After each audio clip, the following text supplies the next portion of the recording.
Uncle ನಮ್ಮನ್ನು ಬಿಟ್ಟು ಹೋಗಿದ್ದು ತುಂಬಾನೇ ದುಃಖದ ವಿಚಾರ. ಆ, ಚಿತ್ರರಂಗಕ್ಕೆ ಸೇರಿದ ಕುಟುಂಬದ ವ್ಯಕ್ತಿ ಆಗಿರಲಿಲ್ಲ ಅಂಕಲ್, ಉಮೇಶ್ ಅಂಕಲ್. ನಮ್ಮ ಕುಟುಂಬಕ್ಕೆ ತುಂಬ ಹತ್ತಿರವಾದ ವ್ಯಕ್ತಿ ಆಗಿದ್ರು. ನನ್ನ ತಂದೆಯ ಬಾಲ ಸ್ನೇಹಿತ ಅವರು. ಅವರಿಬ್ಬರೂ ತುಂಬ ಚಿಕ್ಕ ವಯಸ್ಸಿನಲ್ಲೇ ಗುಬ್ಬಿ ಕಂಪ್ನಿಯಲ್ಲಿ ಒಟ್ಟಿಗೆ ಬೆಳೆದವರು. ಆ, ಕಲಾ ಸೇವೆ ಮಾಡ್ತಾ, ರಂಗಭೂಮಿ ಸೇವೆ ಮಾಡ್ತಾ, ಅದಾದಮೇಲೆ ಚಿತ್ರರಂಗಕ್ಕೆ ಬಂದು ಅಲ್ಲಿಯ ಒಡನಾಟ, ಅಲ್ಲಿಯ ಸ್ನೇಹ, ಅಲ್ಲಿಯ ಅಭಿಮಾನ ಇವತ್ತು ಕೊನೆ ಆಯಿತು ಅಂತ ದುಃಖ ಆಗ್ತಾ ಇದೆ ನಮಗೆ. ಕಲಾವಿದರಿಗೆ ಸಾವಿಲ್ಲ ಅನ್ನೋದು ನಮಗೆಲ್ಲರಿಗೂ ಗೊತ್ತಿರೋ ವಿಚಾರ. ಅವ್ರು ಮಾಡಿರೋ ಸಿನಿಮಾ ಮೂಲಕ, ಅವರ ವ್ಯಕ್ತಿತ್ವದ ಮೂಲಕ, ಅವ್ರು ಎಷ್ಟು ಒಳ್ಳೆ ವ್ಯಕ್ತಿ ಆಗಿದ್ರು ಅನ್ನೋದ್ರ ಮೂಲಕ ಅವ್ರು ನಿಜವಾಗ್ಲೂ ಅಜರಾಮರು.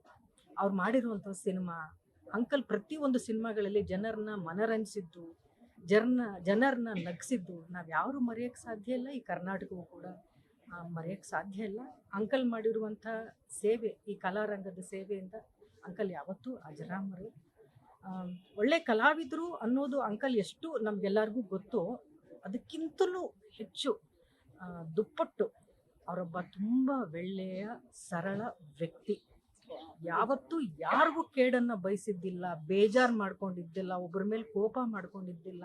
ಇನ್ಫ್ಯಾಕ್ಟ್ ನಾವು ಶೂಟಿಂಗಲ್ಲಿ ಲೇಟ್ ನೈಟ್ ಶೂಟಿಂಗ್ ಮಾಡ್ತಾಯಿದ್ರು ಕೂಡ, ಅಂಕಲ್ ಪರವಾಗಿಲ್ವಾ ನಿಮಗೆ ಅಂದರೆ, ಪರವಾಗಿಲ್ಲಮ್ಮ, ಅವ್ರು ಎಷ್ಟೊತ್ತು ಮಾಡ್ತಾರೋ ಅಷ್ಟೊತ್ತು ಮಾಡಲಿ ಅಂತ ಅವ್ರು ತೀರ ವಯಸ್ಸಾದ ಕಾಲದಲ್ಲೂ ಹೇಳೋರು. ಅಂದರೆ ಅಷ್ಟು ಒಳ್ಳೆಯ ವ್ಯಕ್ತಿತ್ವವನ್ನು ನಾವು ನೋಡೋಕ್ಕೆ ಸಾಧ್ಯನೇ ಇಲ್ಲ. ಅದು ಒಳ್ಳೆ ಕಲಾವಿದರೆಲ್ಲ ಕೂಡ ಅವರು ಮಾದರಿಯಾಗಿದ್ದರು, ಒಳ್ಳೆ ವ್ಯಕ್ತಿಯಲ್ಲೂ ಕೂಡ ಅವರು ಮಾದರಿಯಾಗಿದ್ದರು.